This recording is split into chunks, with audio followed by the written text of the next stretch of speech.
నమస్తే, welcome to Leo. మనతో ఉన్నారు పొలిటికల్ అనలిస్ట్ అంకమరావు గారు. సార్ నమస్తే. నమస్తే అండి. సార్, ఈరోజు ఫలితాలు మనం చూసాం. వాస్తవానికి ఘనాఘనులైనటువంటి వాళ్ళు కూడా ఓడిపోవడం మన జరిగింది. అదిగాక డబుల్ ఇంజన్ సర్కార్ దాని వేగం ఏంటో చూపించేసింది. బీజేపీ ఎక్కడి నుంచినా దాని సత్తా ఏంటో మనం చూపించాం. వాస్తవానికి బీజేపీ లేని ప్రాంతాల్లో కూడా దాని మార్క్ అయితే మనం చూపించింది. సో ఇలాంటి పరిస్థితుల్లో అటు స్టాలిన్ కావచ్చు, దీదీ కావచ్చు, ఇలాంటి వాళ్ళు ఉద్దండులందరూ కూడా ఓడిపోయినటువంటి సిచ్యువేషన్స్లో కొంత ఆంధ్రప్రదేశ్ ప్రజలు కొంత ఉదాసీనతతో జగన్మోహన్ రెడ్డిని లాస్ట్ టైం ఎమ్మెల్యేకి గెలిపించారు. పులివెందుల ఎమ్మెల్యే మాత్రమే, ఇప్పుడు ప్రతిపక్ష హోదా కూడా లేదు. సో ఈరోజు వచ్చినటువంటి యొక్క ఫలితాల వల్ల జగన్మోహన్ రెడ్డి భవిష్యత్తు ఎలా ఉండబోతుంది ఏంటి, అదిగాక కూటమి కూడా కొంత ఉదాసీనంగా వదిలేసిందని చెప్పేసి కొంత వార్తలు అయితే వినిపిస్తున్నాయి. ఇప్పుడు స్కాములు ఇవన్నీ కూడా బయటికి రాబోతున్నాయి ఒక్కొక్కటి. ఈరోజు మనం చూస్తే కల్తీ విషయంలో ఏకసభ్య కమిటీ కూడా ఏమి ఇచ్చిందో మనం చూసాం. సో జగన్మోహన్ రెడ్డి భవిష్యత్తు ఏంటి అంటే ఏం చెప్తారు సార్? ఇక్కడ 5 రాష్ట్రాల ఎన్నికలు కనుక మనం చూసుకుంటా ఉంటే భారతీయ జనతా పార్టీ అధికారంలో ఉన్నటువంటి 2 రాష్ట్రాల్లో, అంటే ఒకటి కేంద్రపాలిత ప్రాంతమైనటువంటి పుదుచ్చేరి కావచ్చు, అస్సాం కావచ్చు, ఆ రెండింటిలో తిరిగి అధికారాన్ని ఘనంగానే నిలబెట్టుకుంది. అందుట్లో అనుమానం ఏం లేదు. ఆ ఫలితాలు ఆ పార్టీకి ఆశాజనకమే. వాళ్ళకి ఈరోజు బోనస్గా వచ్చింది, భారతదేశ ముఖచిత్రాన్ని, రాజకీయ ముఖచిత్రాన్ని మార్చబోతుంది పశ్చిమ బెంగాల్ ఎన్నికలు. పశ్చిమ బెంగాల్లో భారతీయ జనతా పార్టీ ఇప్పుడు అధికారంలో రావటం, మీరు అన్నట్టు మమతా బెనర్జీ ఓడిపోవటం అనేది రాజకీయ పునీకరణ, అంటే రాజకీయ సమీకరణలో చాలా పెనుమార్పులు జరుగుతాయి అని అయితే నేను భావిస్తున్నాను. దీన్ని ఒక గుణపాఠంగా కూడా తీసుకోవాలి. భారతీయ జనతా పార్టీ మాత్రం ఎందుకు ఇలా సాధిస్తూ ఉంది, విజయాలు ఎందుకు ఇలా సాధిస్తూ ఉంది, విజయాల శాతం పెంచుకుంటూ వెళ్తూ ఉంది. మరి కాంగ్రెస్ పార్టీ లేదంటే వాళ్ళందరూ కలిసినటువంటి ఇండియా కూటమి ఎందుకు ఓటమి పాలవుతూ ఉంది, ఇది కూడా వాళ్ళు ఆలోచించుకోవాల్సిన పరిస్థితి. ఎందుకంటే ఎప్పుడైనా సరే ప్రతిపక్షం అనేది బలంగా ఉంటే ప్రజాస్వామ్యానికి మేలు చేస్తుంది, అందుట్లో అనుమానమే లేదు. కొన్ని ఇష్టారీతిగా చేసే అవకాశాలు ప్రభుత్వాలకు లేకుండా పోతాయి, కొన్ని నిరంకుశ నిర్ణయాలు కూడా తీసుకోలేకపోతారు. కానీ ఆ దిశగా చూసుకుంటూ ఉంటే భారతీయ జనతా పార్టీకి అదే కలిసి వస్తూ ఉంది. కారణం ఏంటంటే వాళ్ళలో అనైక్యత. ఇప్పుడు 51% కనుక భారతీయ జనతా పార్టీ అన్ని చోట్ల సాధిస్తే ఆ కూటమి నిజమే మొత్తం భారతీయ జనతా పార్టీకి వల్లే ప్రజలందరూ భారతీయ జనతా పార్టీకి ఉన్నారని మనం భావించవచ్చు. కానీ అన్ని పక్షాలకి వస్తున్న ఓట్లు, భారతీయ జనతా పార్టీ గెలుపు ఓట్లు కనుక మనం చూసుకుంటూ ఉంటే వ్యత్యాసం కనపడతా ఉంది. అది భారతీయ జనతా పార్టీకి ఉన్నటువంటి ఐక్యత, వాళ్ళు కలుపుపోయే విధానం కాంగ్రెస్ పార్టీకి కానీ మిగిలిన పార్టీలకు కానీ లేకపోవటం. మమతా బెనర్జీ 42 స్థానాలతోటి ఒకవేళ 42-42కి వచ్చినా నేనే ప్రధానమంత్రిని అంటా ఉంది. అలాగే ఎవరైతే క్రేజీ వాళ్ళు ఉన్నాడో అతను అదే విధంగా మాట్లాడుతూ ఉన్నాడు. ఇట్లా మిగిలిన వాళ్ళందరూ కూడా మేమే శాసిస్తాం, మా వల్లే మేమే నిర్ణయించబోతున్నాం అన్నట్టు మాట్లాడి బొక్కబొర్లా పడ్డారు. గతంలో కేసీఆర్ కూడా అదే అందరూ బొక్కబొర్లా పడ్డారు. దీన్ని బట్టి అర్థం చేసుకోవాల్సింది ఏంటంటే మనకి ప్రధాన అభ్యర్థి ఎవరు అనే దాన్ని ఇప్పటి వరకు నిర్ణయించుకోలేని దౌర్భాగ్య స్థితిలో ఇండియా కూటమి వాళ్ళు ఉన్నారు. ఇక్కడ కనపడుతున్నాడు మోదీ గారు ప్రధానమంత్రి ఆయన అని చెప్పి స్పష్టంగా వాళ్ళు చెప్పి ఈరోజు ఎన్నికలు రాబోతున్నారు. ఇది వాళ్ళకు లోపం. తర్వాత రాష్ట్రాల్లోకి వచ్చిన తర్వాత రాష్ట్రాల్లో ప్రాంతీయ పార్టీల బలాబలాలను దృష్టిలో పెట్టుకొని ముందు అక్కడ గెలిపే దిశగా కాంగ్రెస్ పార్టీ ప్రయత్నం చేయకపోవడం కూడా ఒక లోపం. కాకపోతే ఇప్పుడు ఏంటంటే ఇప్పుడు కేరళలో వాళ్ళు అధికారంలో రావటం గుడ్డిలో మెల్ల వాళ్ళ ఉనికినైతే కాపాడుకుంటున్నారు. ఇక్కడ ఇంకోటి కూడా జరిగింది, ఒక చారిత్రాత్మక నిర్ణయం కూడా జరిగింది. స్వతంత్రం వచ్చిన తర్వాత ఏదైతే కమ్యూనిస్ట్ పార్టీలు ఇప్పటి వరకు ఏదో ఒక ప్రాంతంలో వాళ్ళ అధికారం కొనసాగించుకుంటూ వస్తున్నారు. తొలిసారిగా భారతదేశంలో కమ్యూనిస్టులు అనేవాళ్ళు అధికారంలో లేరు, ఏ రాష్ట్రంలో కూడా అధికారంలో లేరు. ఇది వాళ్ళు కూడా ఒకసారి ఆలోచించుకోవాల్సిన పరిస్థితి అయితే ఉత్పన్నమైందని అయితే నేనైతే భావిస్తున్నా. ఇక మీరు అన్నట్టు దీదీ ఓడిపోవటం, ఇక్కడ స్టాలిన్ ఓడిపోవటం ఇవన్నీ కూడా కొత్తవి కాదు. ఇందిరాగాంధీ ఓడిపోయింది, అన్న నందమూరి తారక రామారావు గారు ఓడిపోయారు. అది దాన్ని తీసుకునే దానికంటే కూడా ఇప్పుడు దీన్ని ఏ విధంగా ప్రాంతీయ పార్టీలు కావచ్చు, లేకపోతే ఈ డబుల్ ఇంజిన్ సర్కార్లో కలిసి ప్రయాణం చేసేవాళ్ళు కావచ్చు, వాళ్ళ యొక్క పనితీరే దీనికి ఆధారం కాబోతుందని అయితే నేను చెప్పగలను. ఇప్పుడు మీరు అన్నట్టు జగన్మోహన్ రెడ్డిని చూసుకుంటా ఉంటే ఆంధ్ర రాష్ట్రంలో 151 స్థానాలు ఇచ్చిన ఇదే ప్రజలు 140 స్థానాలు ఎన్నిక తీసుకొని 11 స్థానాలకే పరిమితం చేశారు. అంటే అతని పరిపాలన ఎంత ఘోరంగా ఉందనే దానికి నిదర్శనం అది. మరి దాని ప్రజలిచ్చిన తీర్పుకు అనుగుణంగా వీళ్ళు పెట్టుబడులు తీసుకొచ్చే క్రమంలో కావచ్చు, నీటి రంగ ప్రాజెక్టులను పూర్తి చేసే విషయంలో కావచ్చు, అమరావతిని పూర్తి చేసే విషయంలో కావచ్చు ముందుకెళ్తున్నారు. ల్యాండ్ ఆర్డర్ కూడా బాగానే ఉంది. అందుట్లో అనుమానమే లేదు. అదే సరిపోదు కదా. గత ప్రభుత్వంలో వాళ్ళు చేసిన అవినీతిని పదే పదే ప్రస్తావించినటువంటి ఈ కూటమి పెద్దలు దానికి అనుగుణంగా గనక చర్యలు తీసుకొని వాళ్ళకు గనక శిక్షలు వేయించగలిగితే ప్రజల యొక్క తీర్పు పరిపూర్ణం అవుతుందని అయితే నేను భావిస్తున్నా. మీరు అన్నారు అతను కూడా రేపు పొద్దున గెలిపించరు, అనుమానమే లేదు. 11 స్థానాల్లో ఒక్క స్థానం కూడా రాదు. కానీ ఆ దిశగా ఎంతవరకు వీళ్ళు ప్రయాణం చేస్తున్నారు అనే దాని మీద ఆధారపడి ఉంది. కారణం ఏంటంటే 3వ ప్రత్యామ్నాయం వచ్చి తమిళనాడులో ఈరోజు విజయ్ దుందుబి మోహించాడు. కానీ ఆంధ్ర రాష్ట్రంలో 3వ ప్రత్యామ్నాయం అనేది లేదు.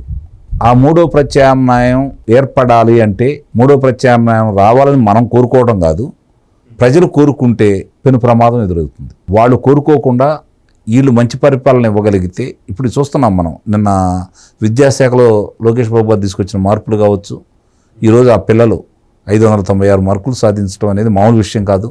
ఉత్తీర్ణ శాతం 4.6% పెరగటం అనేది కూడా మామూలు విషయం కాదు. చాలా ప్రాంతాల్లో, గ్రామీణ ప్రాంతాల్లో ప్రభుత్వ బడుల్లో ప్రవేశం లేదని చెప్పి బోర్డుల్లో ఉండటం అనేది కూడా చాలా గొప్ప విషయమే. మరి ఇవన్నీ సాధిస్తూ ముందుకెళ్తున్నటువంటి వీళ్ళు మొన్న వచ్చిన ఆ పిల్లలనే ప్రముఖంగా పత్రికల్లో మొదటి పేజీలో యాడ్ ఇవ్వటం అనేది, ప్రకటనలు ఇవ్వటం అనేది, అక్కడ ముఖ్యమంత్రి గారి ఫోటో కానీ లోకేష్ బాబు గారి ఫోటో కానీ లేకుండా ప్రచురించడం అనేది ఈ ప్రభుత్వం యొక్క గొప్పతనంగా మనం భావించాలి. అదే 37 మందిని ఇప్పుడు సింగపూర్ పంపిస్తున్నారు. ఇవన్నీ ప్రజలకు ఎవరు చెబుతున్నారు? ప్రజలే తెలుసుకున్నారంటే కరెక్ట్ కాదు. మనం పరిశ్రమలు తీసుకొస్తున్నాం, ఇంతకంటే బాగా పరిపాలన చేశారు, అనుమానమే లేదు. 2014 నుంచి 2019 వరకు చాలా గొప్పగా చేశారు చంద్రబాబు నాయుడు గారు. ఆ రోజున్న రాష్ట్ర పరిస్థితి ఏంటి? రాజధాని లేదు, కట్టుబట్టలతోటి మనం ఆంధ్రప్రదేశ్కి వచ్చాం, వనరులు లేవు, మరి ఆర్థికంగా రాష్ట్రానికి ఉపయోగపడే పరిశ్రమలు లేవు, ప్రజలకు ఉపయోగపడే పరిశ్రమలు లేవు. మరి అయినా సరే ఆయన అప్పుల రాష్ట్రాన్ని ఏ విధంగా ముందుకు తీసుకొని వెళ్ళి 5 లక్షల మంది పైన 5,13,000 మందికి ఉద్యోగ కల్పన చేశారు, ఎన్ని పరిశ్రమలు తీసుకొచ్చారు. ఇవన్నీ చేసి కూడా మరి ఎందుకు ఓడిపోయారు చంద్రబాబు నాయుడు గారు? తెలుగుదేశం పార్టీ ఎందుకు ఓడిపోయింది? ఇది ఇప్పుడు ఈ కూటమి పెద్దలు కూడా తిరిగి, ఇప్పుడు అదృష్టం ఏందంటే ఇక్కడ పవన్ కళ్యాణ్ గారు 15 సంవత్సరాలు మేము కలిసి ఉంటాము అనే నిర్ణయంతో ఆయన ముందుకెళ్ళటం, తెలుగుదేశం పార్టీ జనసేన కలిసి ప్రయాణం చేసే ఈ క్రమంలో డబుల్ ఇంజిన్ సర్కార్ భారతీయ జనతా పార్టీ కూడా కలిసి రావటం రాష్ట్రానికి ఒక రకంగా వరంగానే భావించాలి మనం. దానికి కేంద్రం నుంచి కేంద్రం పెద్దలు వీళ్ళు రూపాయి అడిగితే రూపాయి నారిస్తున్నారు, ఏది కావాలన్నా కూడా వాళ్ళు నో చెప్పట్లేదు. మరి అలాంటిది కేంద్ర ప్రభుత్వం యొక్క అండతోటి వీళ్ళు తీసుకొచ్చే సంస్కరణలతోటి వీళ్ళు పూర్తి చేసే ప్రాజెక్టులతోటి పోలవరం రేపు మొదటి దశ పూర్తి కాబోతుంది. దానివల్ల విద్యుత్ ఉత్పాదన మొదలైతే రేపొద్దున మనకి ఎంత లాభం? రాష్ట్రానికి ₹10 నుంచి ₹1 విద్యుత్ వస్తుంది. మరి ఇప్పుడు బయట ఎంత ఇచ్చిస్తున్నాం మనం? ₹1,000 కోట్ల, ₹1,00,000 కోట్ల కనపడుతున్నాయి కదా. కాబట్టి రేపు పొద్దున ఇక్కడే ఉత్పత్తి ఉందనుకోండి, అవి తగ్గిద్ది కదా. మరి అది రాష్ట్రానికి ఆదాయమే కదా. వీళ్ళు గొగ్గోలు పెడుతున్నారు ఆదాయం ఏం చూపిస్తున్నారని. ఇది పూర్తి కావడానికి ఇంకో 2 సంవత్సరాలు పట్టింది. ఆ తర్వాత కదా ఆదాయం వచ్చింది. ముందు ఖర్చు పెట్టకుండా ఆదాయం ఎట్లా వచ్చింది? ఇప్పుడు పంట చేతికి రావాలి అంటే దుక్కి దున్నాలా, విత్తనాలు చల్లాలా, కోత కొయ్యాలా, నూర్పిడి చేయాలా, అప్పుడు కదా. అప్పుడు ఖర్చు పెట్టాల్సిందే కదా. మరి ఆ ఖర్చే పెడుతున్నారు ఇప్పుడు, ఆదాయం లేదు కాబట్టి. రేపొద్దున ఈ పరిశ్రమలో, రేపొద్దున వీళ్ళు కట్టే బిల్డింగుల వల్ల, పోలవరం వల్ల రేపొద్దున ఆదాయం వస్తే ఆదాయం రేపొద్దున అందరికీ ఉపయోగపడిద్ది కదా. అప్పటి వరకు అప్పులు చేయాల్సింది, చేయకుండా ఎట్లా కుదురుతుంది? సార్ ఇదంతా ఒక రకంగా ఉంటే ఆంధ్రప్రదేశ్లో శిష్ట రక్షణ దుష్ట శిక్షణ అన్నట్టుగా ఇప్పటిదాకా అభివృద్ధి కావచ్చు, లేదంటే మంచి చేసేవారికి సంబంధించి వాళ్ళకి గుర్తింపు కావచ్చు, ఇవంతా కూడా శిష్ట రక్షణ అయితే చేస్తున్నారు. కానీ దుష్ట శిక్షణ జరగడంలోనే కొంత ఆలస్యం అవుతుంది. దానివల్ల కొంత ఇంకా మనసులో కొంత ఇబ్బందులు అయితే ఉన్నాయి అని చెప్పేసి అనుకుంటున్నాను. దీని నుంచి మీరు అంటే దుష్ట శిక్షణ రక్షణ అనేది ఎప్పుడైనా సరే ఎవరికైనా తప్పదు. అది వీళ్ళు చేయకపోవటం అనేది ఇప్పుడు ఒకవేళ వాళ్ళు ఏమైనా అనుకుంటున్నారేమో కానీ భవిష్యత్తులో చాలా ఇబ్బంది అయింది, గమనించుకోవాలి. ఆ దిశగా వీళ్ళు అడుగులు పట్టలేదనేది మాత్రం మనం నిస్సందేహంగా చెప్పొచ్చు. ఎందుకంటే కొంతమంది మీద ఆధారాలు ఉన్నా కూడా ఇంకా వాళ్ళని శిక్షించాల. అది ప్రజలు గమనించలేదు, మనం అభివృద్ధి చేస్తున్నాము, ప్రజలు గమనించాలనుకుంటే పిచ్చి పొరపాటు అవుతుంది. ఇప్పుడు అక్కడ మనకి అరుంధతి సినిమాలో ఏ విధంగా అయితే బంధించినటువంటి శక్తి బయటకు వచ్చి, పశుపతి బయటకు వచ్చి ఇబ్బంది పెట్టాడో, సరే చిత్రాలు కాబట్టి అందుట్లో ముగింపు అనేది కథానాయకులకు అనుగుణంగా ఉంటుంది కాబట్టి ఉంటుంది. కానీ ఇక్కడ అలా కాదు కదా. దానివల్ల నష్టపోతుంది ఎవరు? తెలుగుదేశం పార్టీ ఓడిపోయిన ప్రతిసారి ఆంధ్ర రాష్ట్రం నష్టపోయింది, గమనించుకోండి. తెలుగుదేశం పార్టీ మళ్ళీ అధికారంలోకి వచ్చింది, వాళ్ళు పెద్దగా నష్టపోయారని నేను అనుకోను.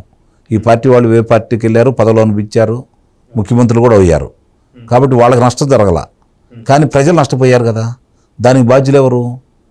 నిస్సందేహంగా తెలుగుదేశం పార్టీయే. ఎందుకంటే ఎంతో అభిమానంతో మీరు గెలిపించడమే కాకుండా అంతకంటే బాగా మీరు పనిచేసి కూడా ఎందుకు ఓడిపోతున్నారు అనేది ఆత్మపరిశీలన చేసుకోవాల్సిన ఆవశ్యకత ఉందని అయితే నేనైతే భావిస్తున్నా. అన్ని పనులు చంద్రబాబు నాయుడు గారే చేయరు కదా, ఆయన ఇది అమలు చేయండి అంటారు. అమలు చేసే విధానంలో లోపాలను గుర్తించాలి, వెంటనే అమలు చేయాలి. మీరు అన్నట్టు దుష్ట శిక్షణ, శిక్షణ రక్షణ జరగాలి.